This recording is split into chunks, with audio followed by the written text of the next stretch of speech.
this breast mass would be like a lateral, at 9 o'clock, on this one, and then both of these are lateral masses, right?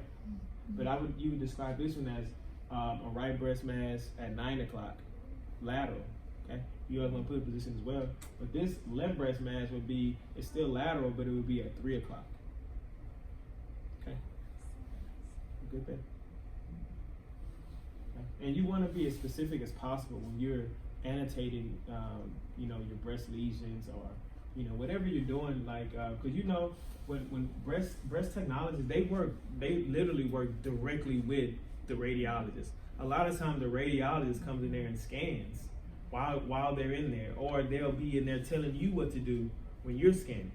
Okay, so you really have to know, like when I tell you have to know your information, you have to know the knowledge, because they're depending on you to produce these images, right? I feel like MFM and breast technologists, they have the most responsibility to produce pathology, because people aren't there for no reason, right? When you go to MFM clinic, it's usually not just for a routine. Like you usually go, for radiology for that. When you go to MFM clinic, it's like they're suspecting something's up. Okay. Same thing. If you're going to get a breast ultrasound, this is after a mammogram, right? You never get a breast ultrasound first. Okay. You always have the mammogram first, right? Because remember, the mammogram is like our primary. It's the most used modality. Okay. Our gold standard, remember, is MRI though, right? MRI, right? So you always gonna have the mammogram first, and then you're gonna have the ultrasound after that. They usually do them back to back, so they can tell you, oh, this lesion is on the left breast at 6 o'clock, okay, at zone 2, and we'll talk about that in 1 second. Okay, same thing. Just like when anytime you find any kind of lesion or anything, you're gonna measure that lesion, transverse and sagittal. Always measure 2 measurements in sagittal, 1 in transverse. Okay. Maximum dimension is recorded. 3 different plane measures are most accurate. Okay, that's gonna be transverse, length, height. All right. Image annotation labels should include the side, transducer location, and scan plane, and the mass location. So, right lesion at right outer upper quadrant at left breast mass at 9 o'clock. Okay, or let's say 10 o'clock for each other. Okay. And the mass location. Methods include, of course, the face clock, like I said, or distance from the nipple, or the depth. So with that being said, some people use the distance from the nipple, which is why sometimes you'll even see people have their they'll have the actual transducer labeled. It'll have almost like a ruler on it, where you can see how many centimeters it is, and they can approximate how far this lesion is from the nipple. Okay, because they'll have like a little ruler on the actual transducer itself. Remember, the transducer is like 40 millimeters or something like that, but they'll have it in centimeters so they can kind of measure about how far that breast mass is. Or you can just use like the ABC method, and just kind of work from inner to outer. Okay, and I have an image of that in a minute. Okay, of course, and like anything else, you want to have split screen, extended field of view. Sometimes you may have to use, a curve probe. You have those dense breast tissue. Remember, ultrasound, it doesn't go well with dense breast tissue. If you have really large breasts where you can't really make the scan plane really superficial, you may have to use a different transducer. Same thing, just like when you're doing a thyroid. I can't see, sometimes the thyroid is so big, I can't see everything I need to see, so I'm going to change my transducer. Okay, I'm going to use harmonic sometimes, depending. Compound imaging, we're going to kind of elaborate on that in chapter 7. No, that's the next chapter. That's chapter 15 in physics. We're going to use some like compound imaging and 3D and volume rendering. All right. So these are the kind of the numbers I was talking about. 1, 2, 3 method, meaning that centimeters from the nipple. Okay, that's one way. I know most of the time I see people doing breast ultrasound. They're using the ABC method, which is kind of like A meaning the most inner, B would be like the mid portion of the breast, and C meaning the most outside portion of the breast and circumference. in circumference. Okay. Most of the time, how do they do them here, guys? Can y'all tell me? They do them by centimeters. Okay. Okay. How do they determine that? They just kind of estimate from the transducer. She gets a ruler. A ruler, and she puts Okay. Okay. So interesting. All right. And this is just a 3D image of a breast mass right here. You can gather all the information up in the scan plane. You scan it, and this image right here can be manipulated. It can be moved around and tumbled and folded on itself, and you can actually see it in 3D. Okay, just like what they're doing in the uterus. So the sonographic mammographic correlation, because you don't do breast ultrasounds without comparing it to the mammogram first. Okay, you always have a mammogram first. Okay? So there's 2 standard projections that they use in mammogram. There's more than that they actually use, but the 2 standard projections are going to be our craniocaudal and our mediolateral oblique. Okay, the craniocaudal meaning that the X-ray beam is coming from the top going down. Cranio, top, caudal to the feet. Okay, so the X-ray tube is oriented vertically over the breast. For my guys that never been in mammogram, they have the machine where they stick the breast in and they squeeze the breast. Okay, and they have the X-ray beam coming from the top going down to the bottom. All right.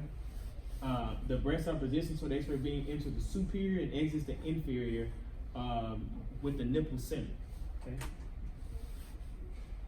And our other main projection would be the mediolateral oblique.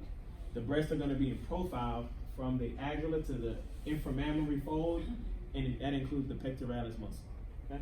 40 degrees X-ray beam passes through the superior medial to the inferolateral aspect of the breast.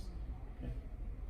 Superior medial to the inferior lateral. So if I'm on the left breast, it's gonna go this way. The right breast is gonna go this way. Superior medial to the inferior lateral position. Okay. So these are how the images look right here, guys.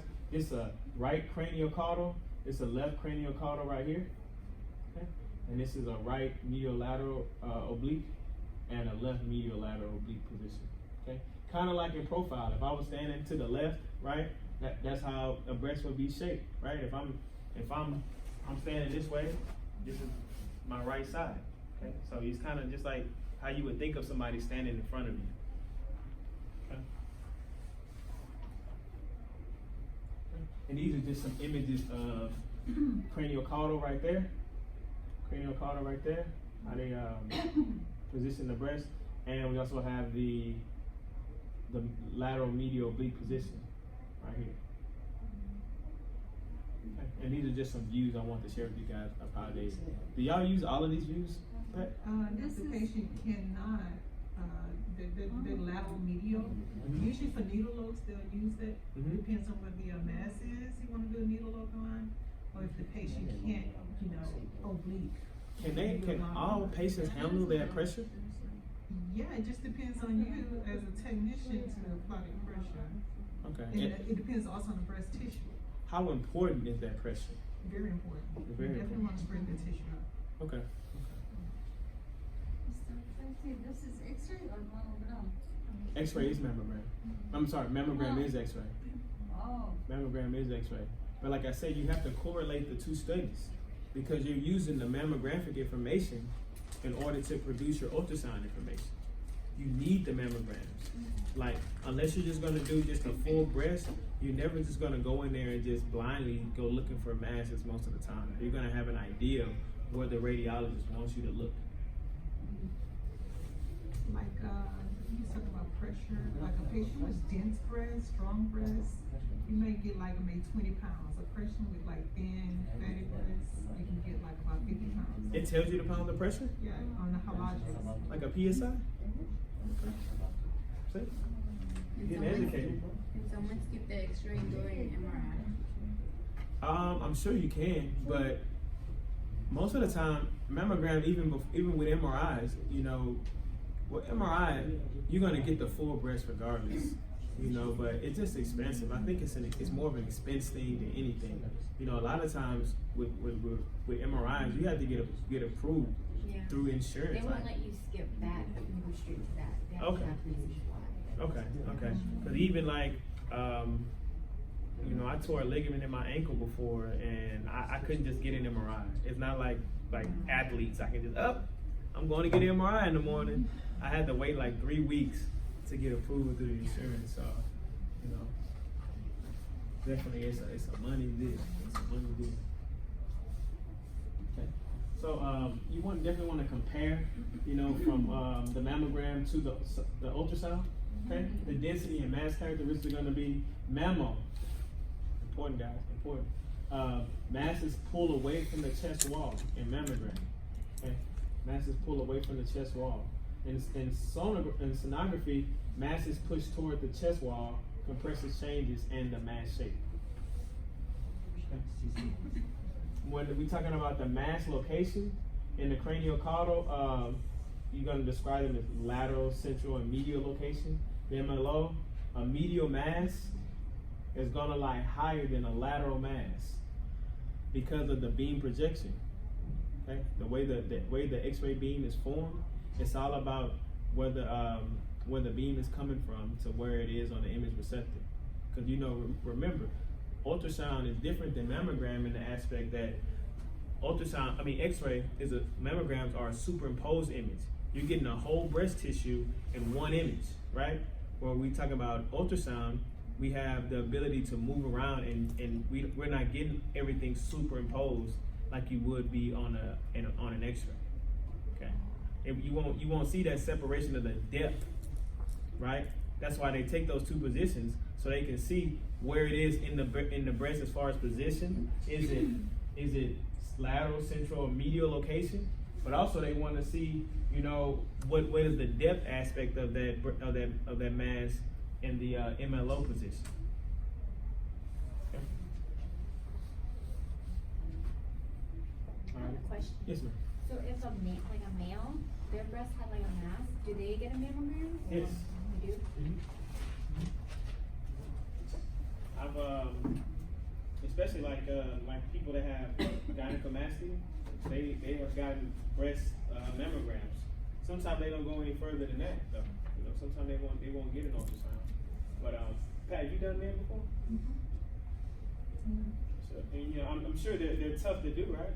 We have paddles just specific for those with smaller breasts. Some of you have some breasts, and you can use the you can use the large paddle, but usually we have like maybe about 4 centimeter paddle to use for them. But you gotta. It's good that I like that we have a memo tech in here because you know, like I said, you have to work directly with the mammogram technology. Sometimes you're that person doing both. I'm sure, like if Pat wants to do breast x-rays, she'll be that person that's doing both the X-rays and the ultrasound. You know, a lot of times like I said, you three are working together. You, the sonographer, the X-ray tech, and the radiologist are working to try to get the workup for this patient. Okay. So, now this is an image in your book right here. It's on page 467. This is talking about the BI-RAD system. The BI-RAD system is a system to standardize the reporting of mammographic findings. Okay, it's extremely important to know what the BI-RAD system is, as well as classifying findings into risk categories for cancer. Okay, so breast patients, again, they're referred to ultrasounds for your examination, and a screening mammogram report would state, for example, a 0 on our screening report would be incomplete, meaning that they don't need any additional imaging, right? They may have seen everything just fine on the mammogram, meaning we don't have to go and get an ultrasound comparison. You know, management is to recall for additional images and obtain prior images for comparison. Okay? Meaning that they're not going to go any further than that. That person's fine. Okay?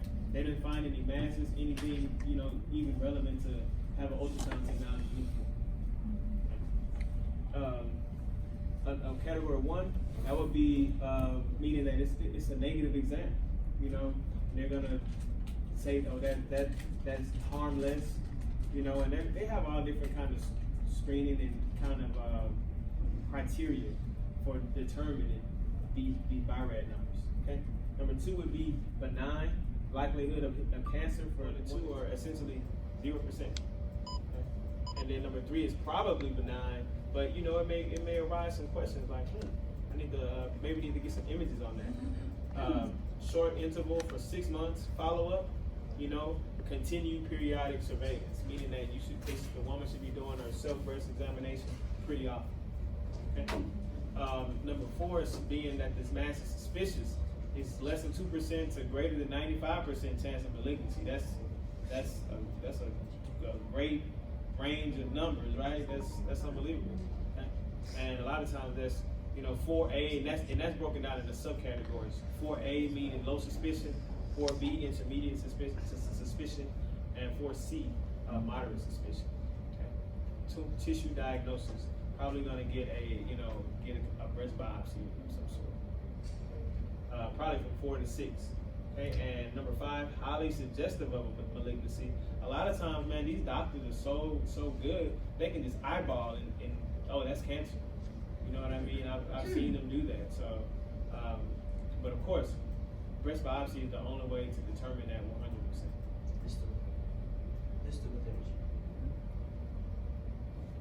And number 6 is a known biopsy, proven malignancy, surgical incision when clinically appropriate. Okay. And this is just some continuation on the BI-RADS. Guys, I would say that knowing this chart is pretty important. I never like assign charts, but these 2 charts right here on page 467, these are 2 charts that I definitely, I may have questions on. All right.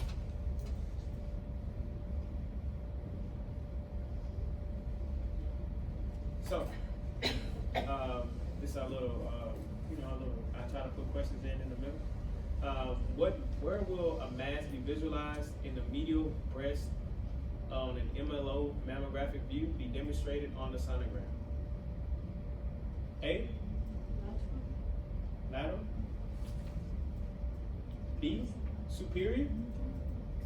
B, superior. Feel free to look in your notes, guys. Feel free to look in your notes. C, inferior. Huh?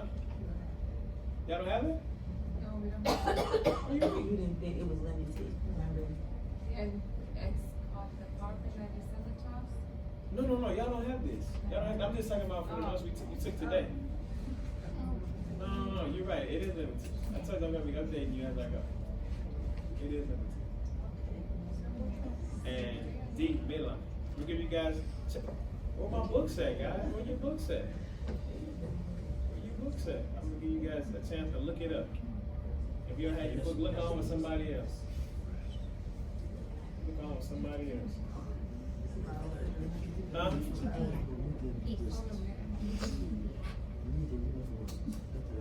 I'm giving you guys a second or two. Hey.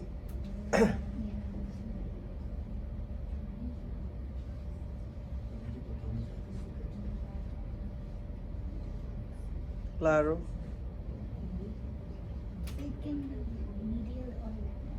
Higher, superior. Superior. B. Y'all ready? Yeah. What's the answer? B. A? A? Yeah, it's not like you're getting graded on Either this. A or D. It's not like you're getting graded on this. Please tell me your answer. A? Lateral. B? B? C? Inferior? D? Midline. Okay, correct answer is B. Superior. Superior. Superior. Remember, it's a medial lateral oblique position. It's gonna be, remember, like I said, it's depending on, it's gonna be thrown up to the top. So right here, MLO, medial masses lie higher and lateral masses lie lower. Okay, higher is the key. That's why if you see me going like this, Yeah, I saw you point. I was letting you know that, hey, it's gonna be higher. Okay, like I said, guys, this is one of my outtakes. Remember I said I'm gonna keep it superficial. This is something that I need you to know right here. Medial masses lie higher and lateral masses lie lower in the MLO position on mammograms. Okay. Next one. Which transducer is recommended for breast imaging? High frequency. High frequency? Huh? I may have to throw that broadband on there. Okay. And guys, we'll pick up benign lesions and malignant lesions with the next class. Okay. Are you gonna send the top? Because the one that you already sent it to us, the bottom is cut, so. Really? Yeah. Oh, Mr. Smith didn't say that. I'll see if I can fix that. I don't know how that happened, but I'll resend it and try to fix that if I can. Pat, anything like that? Oh.